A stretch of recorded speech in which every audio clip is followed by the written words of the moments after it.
সরাসরি এই মুহূর্তে আরএসপুরা সেক্টর থেকে আমাদের প্রতিনিধি সন্দীপ সরকার আমাদের সঙ্গে রয়েছেন। দেখো, আরএসপুরা সেক্টরের বিভিন্ন গ্রাম যেগুলি রয়েছে সেগুলিতে আমরা গিয়েছিলাম।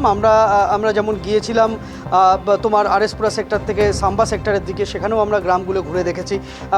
বেশিরভাগই সীমান্তবর্তী যে গ্রামগুলি রয়েছে সেই গ্রামে বাসিন্দারা এই মুহূর্তে এখনও তাদের স্বাভাবিক জীবনে ফিরে উঠতে পারেননি। স্কুল বন্ধ, বাড়িঘরের লোকজন নেই। প্রাণহানির ঘটনা কিন্তু কোনো ঘটেনি, কিন্তু যেটা ঘটেছে সেটা হলো সিজফায়ার ভায়োলেশন করে পাকিস্তানের তরফে মর্টার হামলা। সেই মর্টার কোথাও বেশিরভাগ জায়গাতেই সেই মর্টার ফাটেনি, কয়েকটি জায়গায় মর্টার ফেটেছে, কয়েকটি জায়গায় মর্টার ফাটেনি। না ফাটা মর্টার গ্রামে পড়েছিল, সেগুলিকে পরে নিষ্ক্রিয় করা হয়েছে। কিন্তু সাধারণ মানুষের মধ্যে, এই সীমান্তবর্তী গ্রামগুলির মানুষের মধ্যে এখনও সেই আতঙ্কটা যায়নি, যে কারণে অনেকেই গ্রামে ফেরেননি। অনেক গ্রাম আমরা দেখেছি যে ফাঁকা খা করছে, বাড়িঘরে তালা।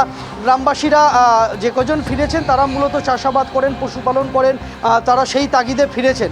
আবার সন্ধে হলে তারা চলে যান, এরকম একটা পরিস্থিতি।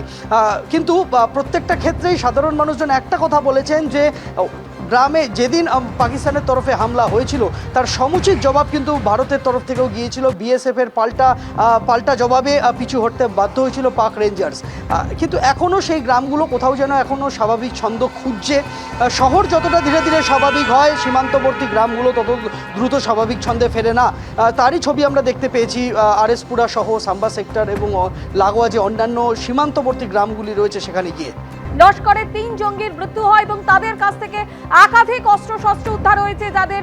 যারা ধৃত তাদের কাছ থেকে একাধিক অস্ত্রশস্ত্র পাওয়া গেছে। এই মুহূর্তে আমাদের প্রতিনিধি সুকান্ত মুখোপাধ্যায় আমাদের সঙ্গে রয়েছেন।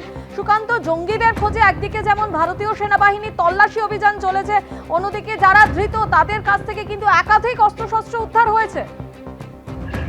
একেবারে দেখো, গতকালকে আমরা জানি যে রাষ্ট্রীয় রাইফেলসের তরফে এবং জম্মু কাশ্মীর পুলিশের তরফে স্পেশাল অপারেশন গ্রুপ তারা যৌথভাবে অপারেশন চালায়। যে অপারেশনের নাম কিন্তু রয়েছে অপারেশন কেল্লা। শোপিয়ান অর্থাৎ দক্ষিণ কাশ্মীরের এই ঘন জঙ্গলে গতকাল সকাল 7টা থেকে 9টা পর্যন্ত এই অপারেশন চলে এবং সেখানে 3 জন লস্করি তৈয়বা জঙ্গিকে খতম করা হয়। এই লস্করি তৈয়বার অন্যতম যে মাথা ছিল শাহিদ কুত্তে এই উপত্যকার, তার পাশাপাশি তার আরো 2 জন সহযোগী এহসানুল শেখ এবং আদনান সাফি, এই 3 জনকে খতম করা হয় এবং যাদের কাছ থেকে 2টো AK সিরিজের রাইফেল পাওয়া গেছে, 10টি ম্যাগাজিন পাওয়া গেছে, 3টি গ্রেনেড পাওয়া গেছে, এছাড়া ammunition, solar panel, talkie, mobile phone এবং নগদ টাকা উদ্ধার হয়েছে। সেনা সূত্রে কিন্তু জানা যাচ্ছে শুধুমাত্র যে 3 জনকে খতম করার ফলে তাদের অপারেশন শেষ হয়ে যাচ্ছে তা নয়, তারা কিন্তু এই যে দক্ষিণ কাশ্মীরে এক জঙ্গিদের একটি তালিকা বানাচ্ছে যাদের গতিবিধি শেষ কয়েকদিনে কিন্তু এই চত্বরে দেখা গেছে। সেই কারণে গতকালকে 9টা পর্যন্ত এই অপারেশন চালানোর পরেও গোটা এলাকাকে কিন্তু স্যানিটাইজ করার প্রক্রিয়া তারা চালিয়েছেন, অর্থাৎ সেখানে কোথাও কোনো সঙ্গী সাথী লুকিয়ে রয়েছে কিনা সেটাও তারা দেখছেন। ফলত সব মিলিয়ে এই মুহূর্তে পেহেলগাম পরবর্তী যে সন্ত্রাসবাদী কার্যকলাপ সেটা তো জোর দেওয়া হচ্ছে এবং সেই কারণে আমরা দেখছি কখনো এসআই অর্থাৎ স্টেট ইনভেস্টিগেশন এজেন্সি মারফত তদন্ত হচ্ছে, কখনো রাষ্ট্রীয় রাইফেলসের মারফত স্পেশাল অপারেশন জম্মু কাশ্মীর তারাও তদন্ত চলছে এবং সেনা সূত্রে খবর যে গোটা এলাকাতে আপাতত তারা সার্ভেলেন্স করছে, তালিকা তৈরি করছে, যেমন যেমন তাদের মুভমেন্ট বা গতিবিধি তারা দেখতে পাবে তেমন ভাবে তারা কিন্তু এই অপারেশন কেলারকে এগিয়ে নিয়ে যাবে। ধন্যবাদ সুকান্ত।